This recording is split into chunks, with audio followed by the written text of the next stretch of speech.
so much I want to talk to you about today. Obviously, we're going to talk about Easter, and if you have your Bible with you, we're going to look at three small verses from the book of Philippians, if you want to go ahead and make your way there now. So obviously, we're going to talk about Easter. I need to talk to you about how my phone is conspiring against me. But first, I want to talk about time travel, because that's what everyone talks about on Easter Sunday. And I don't even mean like time travel in the sense of like, oh, wouldn't it be amazing if we could go back to the first century and be there for the resurrection? My interests are far less significant than that. That for some reason, I don't know exactly what it is, over the last couple weeks, like I have just like time travel has been in like anything I've looked at. I've watched two movies. One of them I didn't even realize was about time travel, but I watched two movies about time travel. A book that I was reading had a book about music, had this like 60-page chapter about time travel. And then just the other day, as I was just like scrolling through the internet, I read this article by this physics professor at the University of Connecticut who like had this thing on like light beams and neurons, and then he compared it to like a coffee pot and a spoon and sugar, and that made no sense to me whatsoever, so I'm not even going to attempt to explain it to you now. But his like bottom line of his thing was like, he thinks that time travel will be possible within the next 10 years. And that really freaked me out. So, like, I don't know if there is a healthy amount of time that you can spend thinking about time travel, but I have spent an unhealthy amount of time over the last couple weeks focused on time travel. And as part of this, I've been asking people this question that I think is fascinating and that I want to ask you today. So the question that I've been asking people for the past couple weeks is this. If you had 15 seconds to call yourself from the future, what would you say? Now, so you don't have to like worry about like exact frame of life or things like that. Let's say you had 15 seconds to call your 15-year-old self. Now, I understand if you're 13, this question becomes irrelevant to you, and I apologize for that. But let's say you had 15 seconds to call your 15-year-old self. What would you tell yourself? And after service last night, someone came up to me and they go, I know what you should tell yourself. I was like, well, what's that? And they go, quit spending so much time focusing on time travel. I was like, that's great. I'll use that if that happens. But I've been asking people this question for the past couple of weeks, and I think it's fascinating because, like, first off, there's no like if you only have 15 seconds, you only have time to get out a message. Like, you don't have time to like verify the source. Be like, hey, Kevin, this is Kevin from the future. You'll know this is me because blah blah blah blah blah because the time's up.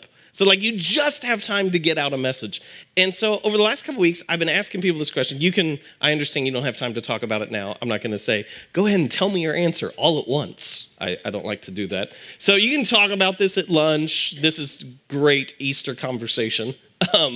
But as I've been asking people this question, two different things have fascinated me about it. The first one is there seems to be like a division in response, 95% of the responses between guys and girls. That like, as I've asked girls this question, typically their response has been a regret that they want to fix. And so it's like, if you had 15 seconds to call yourself, what would you tell yourself? And the response has been things like, well, I would tell myself not to major in that, or not to take this job, or not to move here, or don't date Bill. It's like, okay. And guys, instead of like fixing a regret, it has been almost always about seizing an opportunity that they didn't take. So we're like, girls said like, don't date Bill. Most of the guys have said like, punch Bill in the face because Bill's a jerk. And we didn't do that and we should. But like, I asked this question a couple weeks ago in my small group. And first off, like everyone's like, oh, do we really have to answer this? It's like, yes, you have to answer this because I'm the pastor and this is a small group. So answer it. This has nothing to do with the Bible, but I want you to answer it anyway. And first of all, it killed me because like the girls in my small group, we asked this and the girls are like, oh, I don't know. Oh. And I'm like, ladies, I don't actually have the phone. Like, don't hurt yourself over this. But they like thought about this for a while. And the guys in my small group were like right away, lottery numbers. That's what I do, lottery numbers. That's it right there. And it was like, it fascinated me that there was like this divide. And that actually fits with most time travel movies. Like time travel movies, except for one that I've seen, has the same basic plot that either you're going back in time to right something that went wrong, or you're going forward into the future to seize an opportunity that you couldn't otherwise. And so like it kind of fit with our answers. But here's what has fascinated me about the responses. is I have yet to have someone, and this may be your response, so you would be the exception, but I have yet to have someone say that if they had 15 seconds to call themselves in the past, to focus on changing themselves. All the responses have been about seizing an opportunity or fixing something that they regretted. But I have yet to hear someone who their response is like, hey, I would tell my 15-year-old self, don't be such a jerk, or chill out, or don't be so self-centered. And I thought that was so interesting that most of our focus is on fixing or changing circumstances or things in our life, which kind of fits with our general framework, our general mindset in life, that as we look at problems, we think if somehow my circumstances or my environment or my situation was different, then this problem would be entirely different. And so we may be in a marriage that things aren't going well, and we think if somehow just this was different, then things would be better. Our relationship with our kids may be off. And we think, well, if this had changed, this would be different. And so it's all these different things that, like, my life would be better if I had a better relationship or had a better job or a better boss or lived in a different city, or if somehow my situation, my circumstances were different, then everything with that becomes different. And so our focus and our response is all about changing our circumstances, and it's never about changing ourselves. Years ago, the London Times actually did a series of essays that fit with this idea well. And what they did is they sent out a question to a bunch of the leading thinkers of their day. And so it was like economic advisors, some politicians, some writers, some philosophers, some artists. And they sent everybody out this same question, and they said, what's wrong with the world? And then what they started doing is they started publishing their responses in a series of essays in their newspaper. And some people had some like brilliant responses. People had some were like, the economic policy, this is what's wrong with the world. Other people said like the structure of the family and not valuing the family, this is what's wrong with the world. Unemployment, this is what's wrong with the world. And there are all these like fascinating different responses. And one of the people who they sent this question to was a Christian writer by the name of GK Chesterton. He's highly published, highly respected. And so they sent him this question, what's wrong with the world? And instead of turning in this long essay, he returned to them a postcard. And the postcard said this, Dear Sirs, I am. Sincerely, GK Chesterton. GK Chesterton, what's wrong with the world? Dear Sirs, I am. Sincerely, GK Chesterton. And when I read that and when I see that, I think he's right. Not that GK Chesterton is what's wrong with the world, but that I am. So my favorite movie about time travel has this kind of obscure plot that it is the men in this family are able to travel through time when they turn 18 years old, which I know is weird, but once they're 18, they're able to travel through time. But what makes this movie so fascinating to me is what they do with their ability to time travel. They don't do it to like make lots of money. They don't do it to be famous or to have these like even incredible experiences. They do it to do more simple things. They do it to read books or to take walks on the beach again.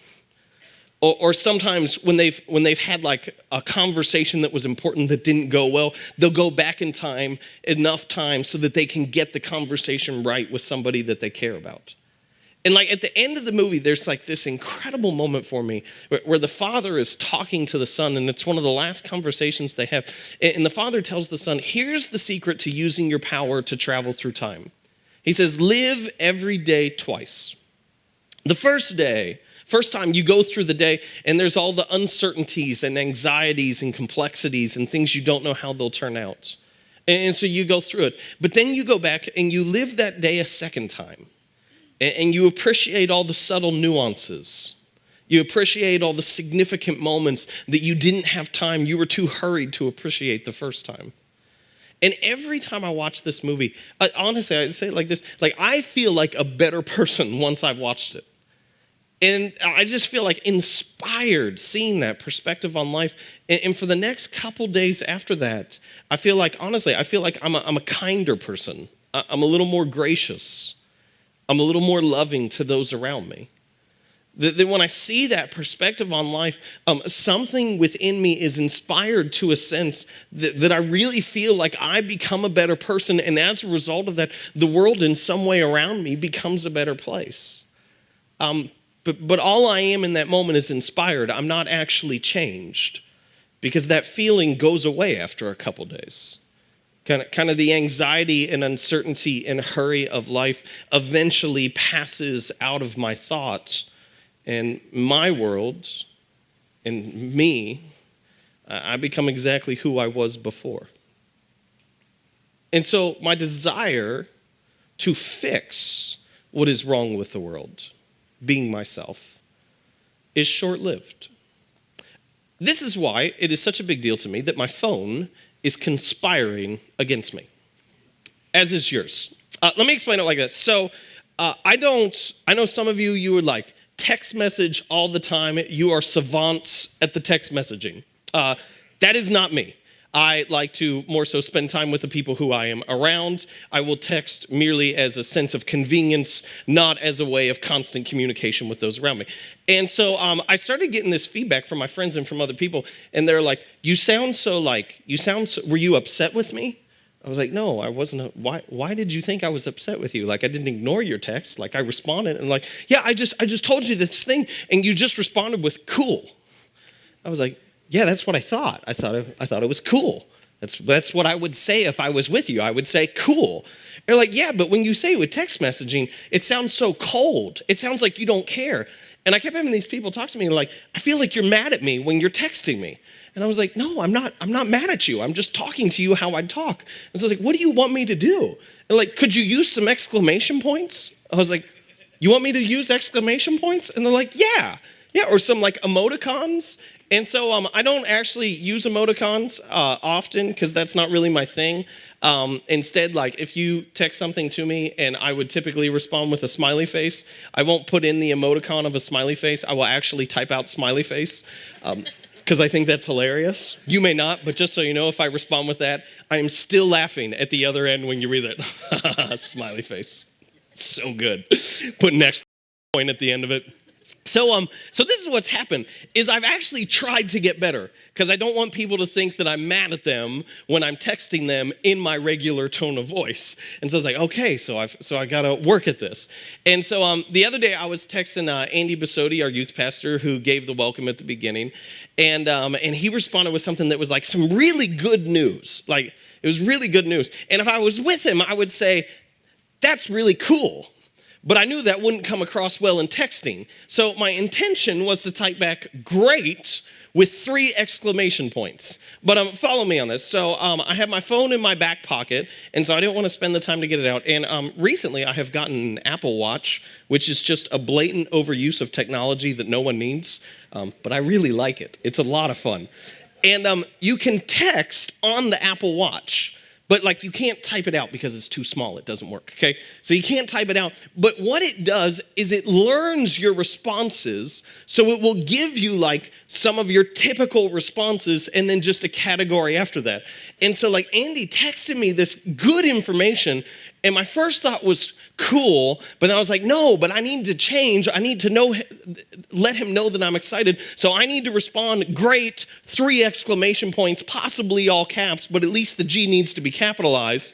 But then when I went to respond, I pulled out my watch, and the first response, and the only response it gave me was, cool.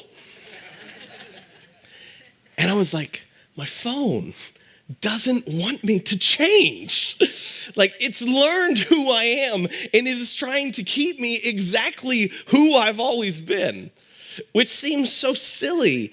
But honestly, I think in many ways, this is how life works, that life around us attempts to keep us exactly who we've always been. If you've been here long, you may have heard me share the story before that I had a friend who had been married for, it was somewhere like a year or 2 years, something like that. And I thought their relationship was really good. Then what seemed to me just completely out of the blue, they got divorced. And I was shocked. And so I went and I met with her and I was like, what's going on? What happened? And her response was this. She goes, he changed. And I thought, well, I hope so. Like, I hope we all change. Like, really, I do. I hope we all change. But for her, she wasn't okay with that. And if you think of it like this, like you may have within you a desire to change, but the people around you, as soon as that happens, will begin to feel uncomfortable with that. Because they're used to you being you. And so as you become a different person, they will do things, not necessarily consciously, but they will do things to keep you the same because that is what they're comfortable with.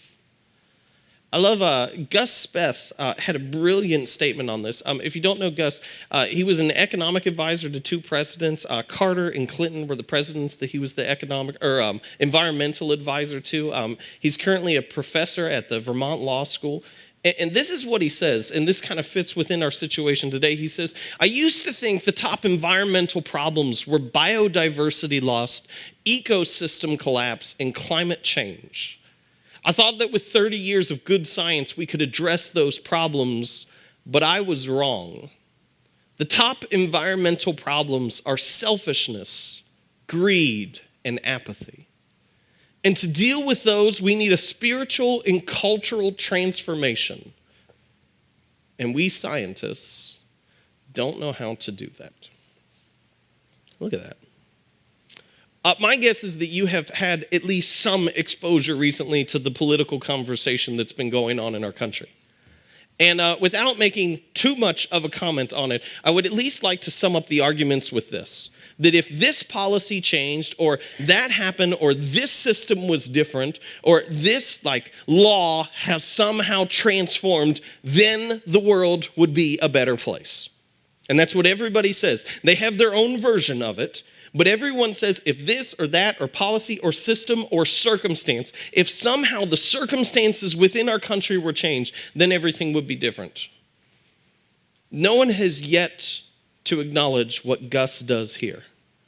That maybe, the problem has to do with us. And there's been this question that's been floating around. What is the greatest threat to our nation? And here the environmental advisor says the greatest threat to our nation is selfishness, greed, and apathy. And we scientists don't know how to do that. So the question that we asked this morning is this, and I think this is very important. How do I deal with the problem when the problem is me? We are fantastic at dealing with problems of circumstances. We are great at finding strategies or new ideas. I really believe that. We are fantastic at that. But when it comes to this, how do I deal with the problem when I begin to acknowledge that I am the common denominator in all the problems I have? For me, this is what I've realized. I have some people who are at different times in my life, I thought they were against me. I thought they were my enemy. There is no one who has done more to sabotage my success than I have. There is not a single person on the face of this planet who has done more to sabotage my happiness and my fulfillment than I have. And so how do I deal with the problem when the problem is me? This is what we're talking about this morning and over the next 3 weeks as we're in this series, The Path. And the path is simply this, is what do you do when you know the person you need to become, but you don't know how to get there? What do you do when you're in your life and you know who you should be? You know the man or the woman who you should become in your life, what you were created to be, but you don't know how to get there because the truth has finally set in that the problem is not my circumstances. The problem is me. And I want to start our conversation looking at these 3 verses in Philippians. If you have your Bible, we're going to be in Philippians chapter 3. We're going to look at these 3 verses today and for the next 2 weeks after this because there is so much here, but I just want to give you an overview today. So this is what it says in Philippians chapter 3, starting in verse 18. It says, "For as I have often told you before, and now tell you again, even with tears, many live as enemies of the cross of Christ." And we read through that, and there's one part at the end that sticks out to us. Enemies of the cross. And when we read that, for some of us, it confirms all our suspicions about faith in God. That somehow, I don't know if it's something that we've done, I don't know if it's something that we didn't do, but for some reason, God is against us. It could be because we screwed up earlier knowingly. It could be because we didn't do the things that we know within us we were created to do, but for some reason or another, we have gotten on opposite sides of our relationship with God. And it seems confirmed in that passage. It says we are enemies of the cross. And then as you read one step further in the next verse, it just seems to kind of drive that point home. This is verse 19. It says, their destiny is destruction. Their God is their stomach, and their glory is in their shame. Their mind is set on earthly things. And we go, yeah, we know. Like, honestly, we look at that and I think, oh, that sounds bad, but there is not one thing in there that is not true of me. Like, their God is their stomach. I don't think that means specifically to eating food, but anything that I have an appetite for that I want, that becomes what I pursue in life. Any desire that is within me at all, that becomes my focus and my goal. It doesn't matter if that desire is good or bad. And so we read this, that somehow through these different circumstances, and because those things are true of us, that we have gotten on opposite sides of the relationship with God, which makes us keep God at an arm's length, because we kind of have this mentality, if you don't want anything to do with me, then I am perfectly fine not having anything to do with you. Like, we can stay in this boat for as long as you want, that's fine. But then in this next verse, it says something that I find absolutely fascinating. This is verse 20. It says, but our citizenship is in heaven, and we eagerly await a Savior from there, the Lord Jesus Christ. I want to explain that first part because that is massively important. It says, but our citizenship is in heaven. Quickly, a brief word about heaven so we can make sure we're on the same page. Heaven is where God is, which we go, yeah, okay, good. We're in church. We got that. Figured that one out. But this is very important. It's not that heaven is where God is. Like, that's true. So much so as where God is where heaven is. Like, the reason why heaven is because God is there. If God was no longer there, it would cease to be heaven. The reason why it's perfect is because that's where God is present. If God would move from what we would consider the physical location of heaven and go to another place, it's no longer heaven. Heaven goes with God. We could say it like this. This would be the difference. You currently are in Maysville, Kentucky.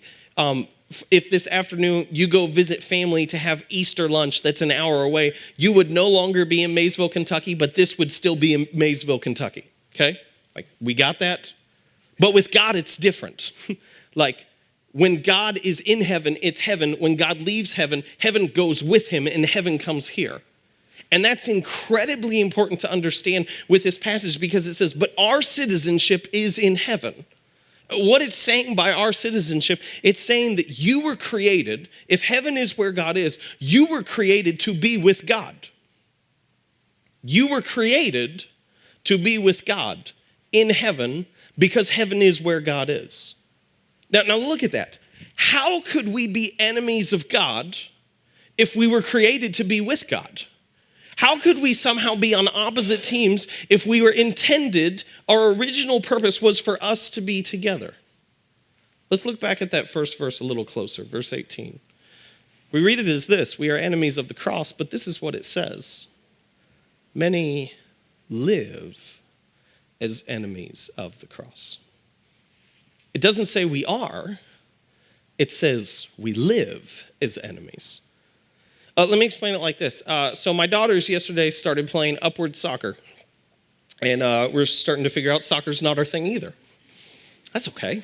At one point in time in the game, Maddie, my oldest, she had played for a little while, and then her favorite was the snack time. She really enjoyed the snack time. That was fantastic. I went over there at halftime to give her a little pep talk. I go, "You're playing really hard," and she goes, "These chips are my favorite."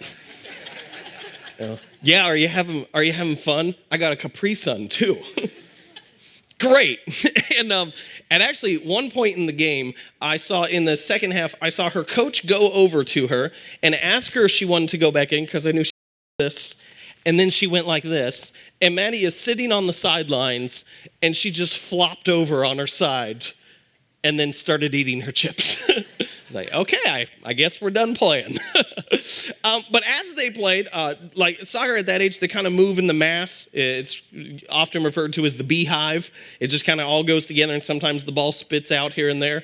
And so they're kind of going in that. And so they get in the circle, and the ball would just get kicked around all over the place, and they would get spun around as they're playing because they're kind of following the ball.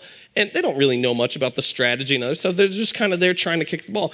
And every once in a while, they would find themselves facing the wrong way, so they're facing their own goal instead of kicking it in the other team's goal. And they would kick it at their own goal, just because the ball was there and that's the way they were facing, so that's the way that they kicked it. And so what would happen in that moment, like they were actually trying to score on their own goal. Now, this is what didn't happen. This is important. They were on the blue team, not the gray team. In that moment, like no one went, traitor. Like no one came out and like took their jersey and flipped it inside out because they're reversible and they're like, you've been on the gray team all along, we knew it. Like no, that didn't happen. They just kicked the ball the wrong way. Not necessarily through purpose. I don't know, maybe they did it on purpose. But they didn't switch teams.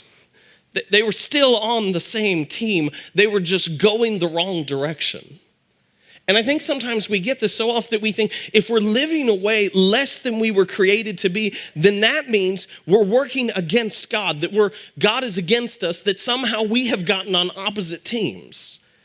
And this verse shows us that is absolutely not true, that you and God have always been on the same side. You may at different points in your life actually be working against him, but that doesn't mean you're not actually on the same side. And this is what makes the story of the crucifixion and Easter so important, because we often get this idea that the cross makes us uncomfortable because somehow the cross is against us. And I want you to know more than anything else today that the cross is not against you, the cross is for you. And if you walk out with anything else this morning, I have not done a good job, because the cross is for you. That when God sent his son Jesus on this earth to die on a cross, what he did within that moment is he removed the penalty and practice of sin from your life. He removed the legal obligation and the demands by which we have lived our lives against God. And he said, you're no longer guilty of that. We were never on opposite teams. I was never against you. But the penalty and practice of sin is no longer there because God has never been against you, but against the sin and selfishness and self-centeredness and pride that seeks to control you. The way in which the appetites that we have become our God, whether those desires are good or bad, God has been against that. And what he did in this incredible moment on the cross is he removed that from our lives. But this is what makes the story so great. Is as Christians, we don't celebrate Friday, we celebrate Sunday. Because where Friday is the day where Jesus removed the penalty and practice of sin from our lives, on Sunday he did this. In verse 20 it says, but our citizenship is in heaven. Because when Jesus rose from the grave, crucified on Friday, resurrected on Sunday, when he rose from the grave, what he did is he did not just give you the penalty of his life, but the penalty of his death, but he gave you the goodness of his life. That what happened is when he resurrected from the grave, he gave you the ability and the power to become the person who you were created to be. That we do not just share in his death, but we share equally in his life. And we talk about this idea of someone being fulfilled. In our society today, we talk about it in a sense of like emotional. I need to be fulfilled emotionally.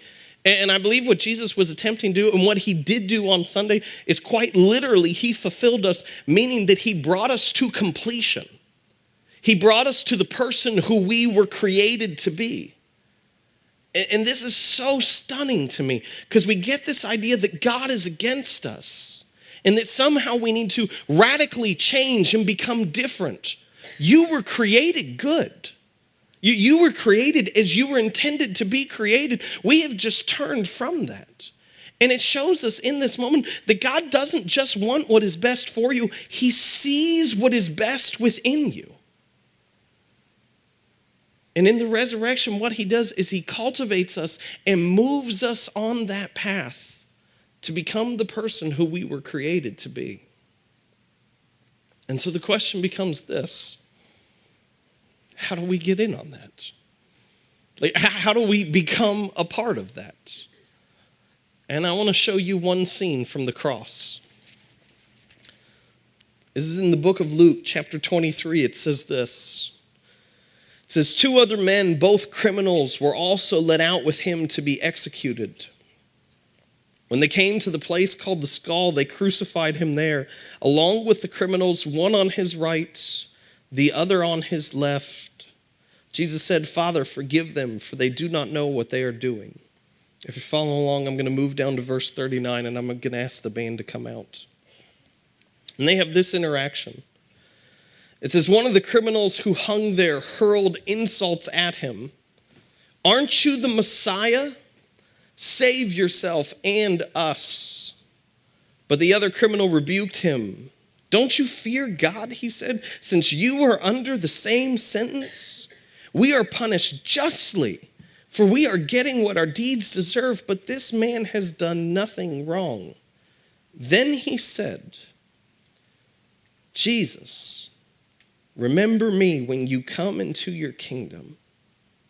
And Jesus answered him, truly I tell you, today you will be with me in paradise. So what's he do? He asks. It's really simple. He asks. And I think for years we've made this idea far more complicated than that.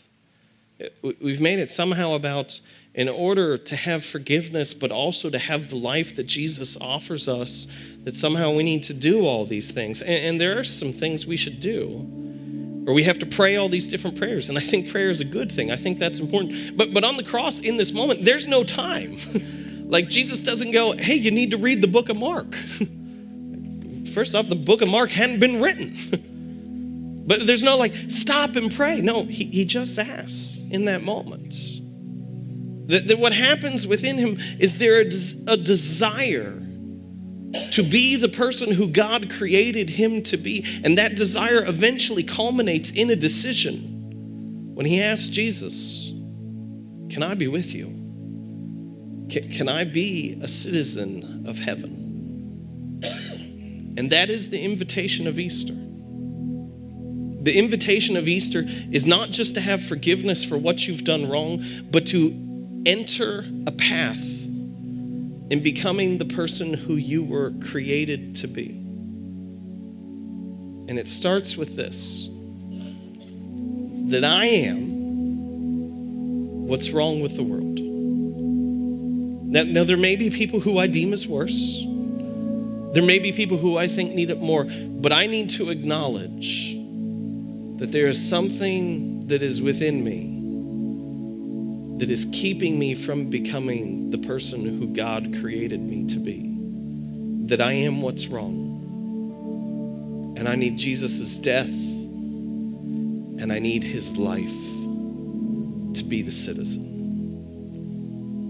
And so today, that's the invitation we offer to you. To have forgiveness, but to also enter the path.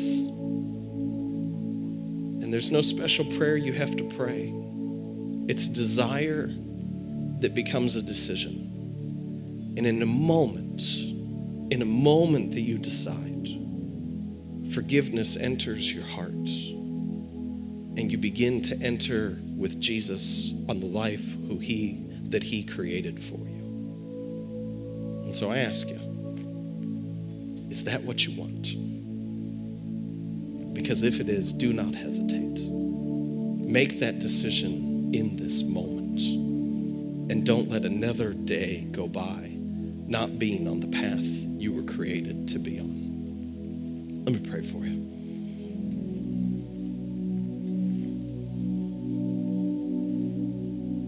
Father, in this moment, on this incredible day that we celebrate, that we remember, that we rejoice in, I pray that you stir something within our hearts. That whether we have heard this for the first time or this is the 1,000th time that we've heard this story, that something deep within us resonates, that we desire to be like you. And we may have been told our entire lives that we are bad, that we are what's wrong, that we are terrible. But help us see in this moment that you created us good. That when you finished creation, you had the incredible words that you looked at it and you saw that it was good. And let us see so clearly that that is what you think of us. That at no point in our lives were you enemies of us, even though we may have been going in the wrong direction. But in this moment, give us the courage, give us the desire to choose to have your life, to choose to have forgiveness for the things that send us down the wrong path, and to become a citizen of heaven. And I pray this in the name of your Son, Jesus. Amen. Hey, would you please stand with us? And the band is going to play one more song to close us out before Andy comes and tells us goodbye. But I want to ask this. In Christian history, significant decisions have always been met by a response. It's often referred to as a confession, and that doesn't always mean confessing to the person right next to you or something like that. But there has typically been accompanied by some physical action to show the desire that became a decision in your life. And so this is what we're going to do today. As the band plays this next song, I'm going to ask you, if you've decided that today, whether it's the first time or whether it's the 1,000th time that this is replayed in your head and you have reconfirmed that you are a citizen of heaven, I'm going to ask you if you would just put your hand up during this song. And it doesn't have to be, it can be waved high, that's perfectly fine. You could just slip it up like this if that's more your style. You can leave it there the whole time, or you could just casually put it back down. But I think that's incredibly important within us to have that physical action to show the internal decision that we have made. And so my hope this morning is that of all things, that you have found hope, that you have found life, that you have found the path that you've been looking for. And so I invite you to sing with us.